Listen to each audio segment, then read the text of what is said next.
দেখুন এগুলো সবই আমাদের বাগান বাড়ির ছাদ বাগান এবং মাঠ বাগান দুইটার মধ্যেই। মহান আল্লাহ রাব্বুল আলামিনের অশেষ অশেষ অশেষ রহমত। মহান আল্লাহ রাব্বুল আলামিন বরকত দিলে তা কখনোই ফুরায় না।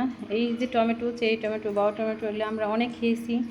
বেল, কাঁচা আম, আতা ফল সবই আমরা অনেক খেয়েছি। আত্মীয় স্বজনদের বাসায়ও দেওয়া হয়েছে, পাড়া প্রতিবেশীদের বাসায়, বন্ধুবান্ধব সবার বাসায় দেওয়া হয়েছে। তারপরও মহান আল্লাহ রাব্বুল আলামিন যে বরকত দিয়েছেন তা কখনোই ফুরায় না। খাওয়ার পরও রয়েছে। এখন হচ্ছে আজকে এপ্রিল মাসের 16 তারিখ। তারপরও দেখুন কত সুন্দর। তারপরে এত বেল আমাদের বাসায় আছে, ছাদেও আছে। না, বেল গাছের মধ্যেও আরও 4-5টা বেল আছে। দেখুন কত সুন্দর।